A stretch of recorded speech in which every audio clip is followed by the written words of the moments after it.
Hello friends, this is doctor नजर this side. तो हम लोग अपना इंट्रासेलुलर सिग्नलिंग मैकेनिज्म्स जो है रिसेप्टर्स का जो टॉपिक चल रहा है उसको कंटिन्यू करते हैं। तो हमने अब तक जी स्टिमुलेटरी वाला और जी इनहिबिटरी वाले जो कपल्ड प्रोटीन्स हैं जो रिसेप्टर्स थे उनका पाथवे देख लिया। ठीक। मैं आपको एक क्लिनिकल कोरिलेशन यहाँ बताना चाहूँगा कि हमें मालूम है कि हमारे पास सर्पेंटाइन रिसेप्टर्स हैं। ठीक। तो ये जो सर्पेंटाइन रिसेप्टर्स होते हैं इनका स्ट्रक्चर सर्पेंटाइन है लेकिन लाइगेंड्स अलग अलग हैं। इसका ये मतलब हुआ कि इनके यहाँ पर ये जो जहाँ पे लाइगेंड बैठता है ना, ये स्ट्रक्चरली थोड़ा सा अलग है। जैसे हर चाबी की जो हर ताला होता है उसकी चाबी अलग होती है, उसी तरह से हर रिसेप्टर का ये जो लाइगेंड बाइंडिंग जो डोमेन है ना वो अलग होगा। ठीक। तो अब मान लो यहाँ से हमारा ये स्टिमुलेट करता है जी स्टिमुलेटरी को और ये स्टिमुलेट करता है जी इनहिबिटरी को, मान लो। ठीक। और अल्टीमेटली गोल क्या है हमारा? यहाँ से क्या अलग हो जाएगा?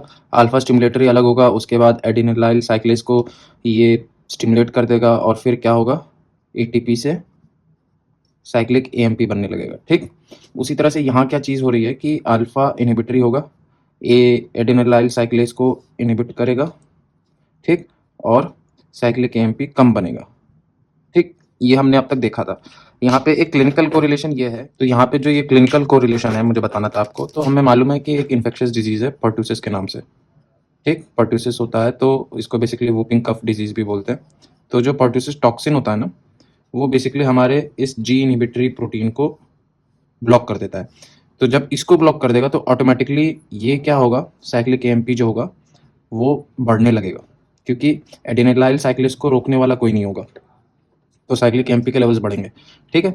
और जैसे ये पर्टूसिस है तो ये रेस्पिरेटरी इन्फेक्शन है, तो ये होगा रेस्पिरेटरी एपिथेलियम सेल्स के अंदर ये प्रोसेस हो रही होगी। ठीक। तो वहाँ पे जो भी रेस्पिरेटरी एपिथेलियल रिलेटेड प्रोसेसेस होंगे वो इंक्रीज हो जाएंगे। ठीक है।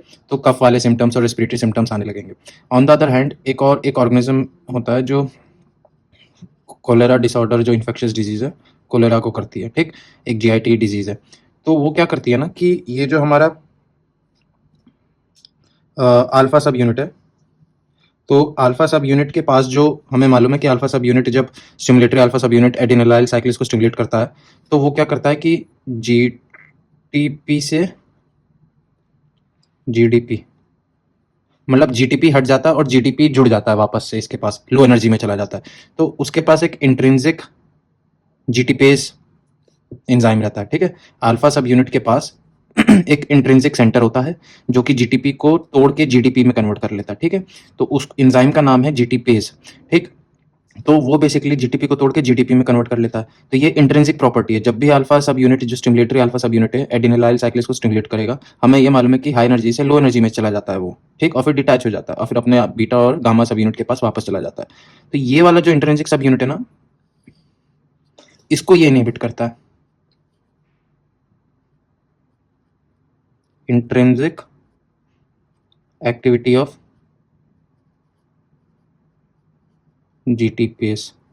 ठीक। तो कोलेरा जो टॉक्सिन है वो क्या करता है? अल्फा सब यूनिट के इंट्रिंसिक एक्टिविटी जो जीटीपेज के उसको ब्लॉक कर देता है। तो जब ये इसको ब्लॉक कर देगा तो अल्फा सब यूनिट एडिनिलाइल साइक्लेज के साथ ही चिपका रह जाएगा और बार बार स्टिमुलेट करेगा। तो अल्टीमेटली क्या होगा कि साइक्लिक एएमपी फिर से बढ़ जाएगा।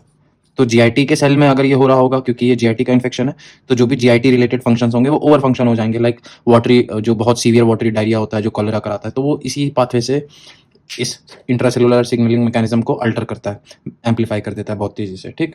अब हम लोग आगे देखते हैं कि हमारे पास एक और जी कपल्ड प्रोटीन रिसेप्टर है जिसको जी क्यू बोलते हैं, जी क्वेसेंट। उसका क्या पाथवे है वो भी एक बार देख लेते हैं। तो अब हम लोग तीसरा टाइप का रिसेप्टर देख रहे हैं सर्पेंटाइन कैटेगरीज में। तो यहाँ पे ये सर्पेंटाइन रिसेप्टर है। ठीक।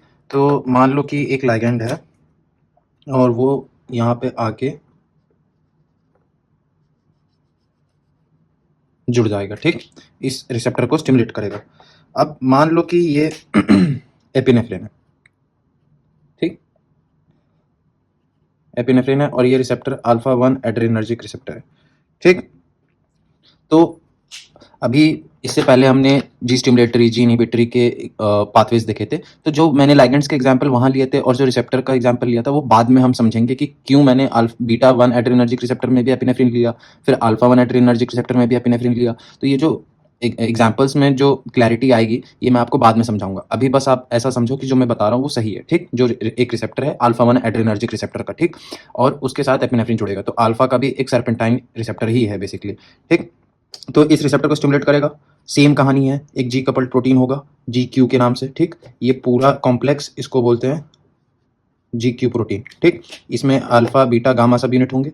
तो जब जैसे ही सिग्नल आएगा तो क्या होगा, यहाँ पे ये जो स्पेशल पॉकेट होगा तो यहाँ से जीडीपी हटेगा, जीटीपी लग जाएगा और ये लो एनर्जी से हाई एनर्जी स्टेट में चला जाएगा जी क्यू मॉलिक्यूल, ठीक। और अल्फा क्यू जो सब यूनिट होगा वो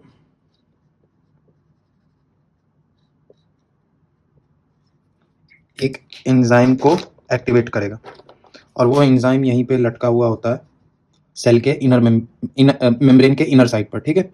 इसका नाम होता है फॉस्फोलाइपेज सी। नाम से ही पता लग रहा है कि फॉस्फोलिपिड को तोड़ेगा, ये फॉस्फोलाइपेज सी के नाम से है, ठीक। तो ये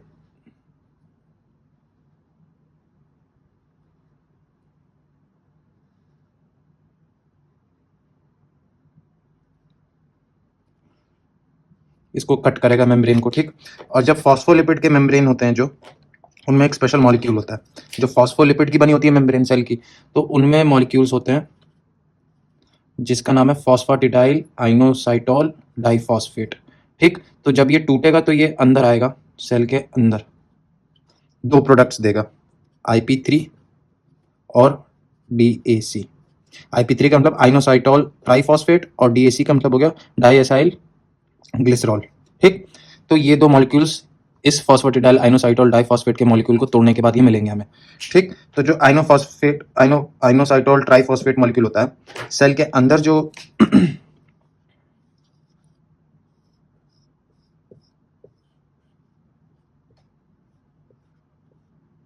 एंडोप्लाज्मिक रेटिकुलम होता है ना, तो एंडोप्लाज्मिक रेटिकुलम हमें मालूम है it's the store house for calcium, intracellular calcium. तो आइनोसाइटोल ट्राइफॉस्फेट क्या करता है, यहाँ पे एक चैनल होता है बेसिकली, ठीक।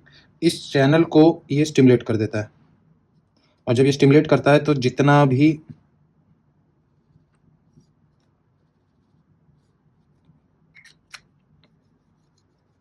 कैल्शियम एंडोप्लाज्मिक रेटिकुलम के अंदर स्टोर्ड है वो सारा साइटोसोल में आ जाएगा, साइटोप्लाज्म में आ जाएगा, ठीक।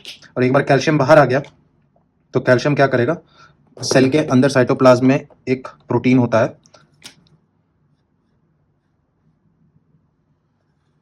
वो इसके साथ बाइंड कर लेगा और इस प्रोटीन का नाम होता है कैलमोडुलिन। मतलब कैल्शियम के लेवल के हिसाब से ये मॉड्यूलेट करता है प्रोटीन।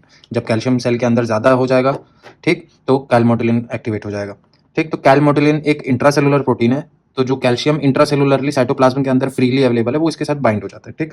और एक बार ये बाइंड हो गया तो एक प्रोटीन होता है, अगले प्रोटीन को वो एक्टिवेट कर देता है। तो वो प्रोटीन बेसिकली एक एंजाइम है, तो उस एंजाइम को एक्टिवेट करेगा,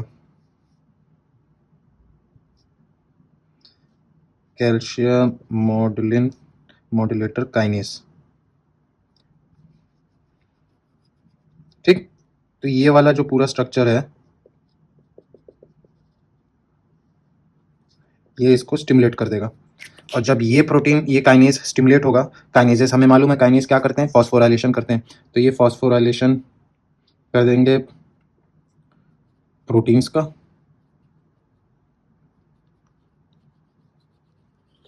ठीक। ट्रांसक्रिप्शन फैक्टर्स, ठीक, और कुछ आयोनिक चैनल्स,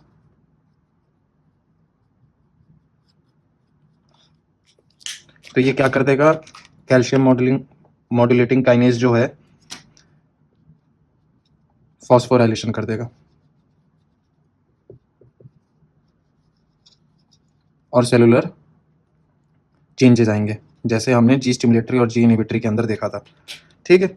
तो सेम वही प्रोसेस है, बस पाथवे थोड़ा सा अलग है, प्रोटीन्स अलग अलग इन्वॉल्व है, ठीक। और बचा हुआ जो हमारे पास डाइएसाइल ग्लिसरॉल था वो वो भी इसके साथ ही काम करता है, वो एक अलग प्रोटीन को एक्टिवेट करके दूसरे पाथवे में चला जाता है। तो जो डायएसाइल ग्लिसरॉल है वो फॉस्फोकाइनेस सी को स्टिमुलेट करेगा, ठीक।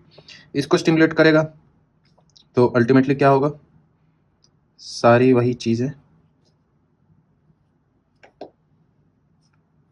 ये सारे फंक्शंस इस साइकिल के थ्रू भी वही होंगे। तो हमने ये देखा कि एक एपिनेफ्रिन ने अल्फा 1 एड्रेनर्जिक रिसेप्टर पे एक्ट किया, लेकिन ये जो सर्पेंटाइन रिसेप्टर था, 7 पास रिसेप्टर था, वो अंदर जो जी प्रोटीन था वो जी क्यू से कपल्ड था। तो जब जी क्यू से कपल्ड होगा तो फॉस्फोलाइपेज सी को एक्टिवेट करेगा।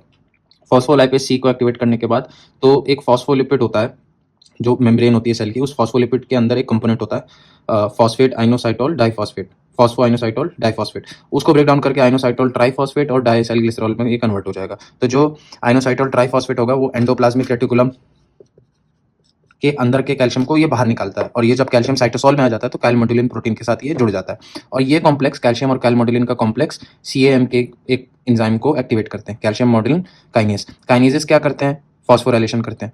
तो प्रोटीन्स का फॉस्फोराइलेशन होगा, फंक्शंस तेज हो जाएंगे एंजाइम्स के और भी प्रोटीन्स के। ट्रांसक्रिप्शन फैक्टर्स को फॉस्फोराइलेट करेगा तो जीनोमिक एक्सप्रेशन बढ़ जाएगा, जो प्रोटीन्स की जरूरत है वो ज़्यादा बनेंगे सेल के अंदर। तो बेसिकली सेलुलर मेटाबॉलिज्म भी बढ़ जाएगा, आयनिक चैनल्स भी एक्टिवेट हो जाएंगे, सेल को ज़्यादा सेल को इलेक्ट्रोनेगेटिव बनाना है, इलेक्ट्रोपॉजिटिव बनाना है। और दूसरे ऑन द अदर हैंड जो डाइएसाइल ग्लिसरॉल होगा वो फॉस्फोकाइनेज सी को एक्टिवेट करेगा और इन्हीं 3 पाथवे को फिर से एक्टिवेट करेगा। तो हमने ये बेसिकली क्या देखा, हमने ये जी क्यू कपल्ड, ठीक, प्रोटीन रिसेप्टर देख लिया। तो अब हम लोग बेसिकली जितने भी जी प्रोटीन कपल्ड रिसेप्टर्स है उनके कुछ एप्लीकेशंस देख लेते हैं।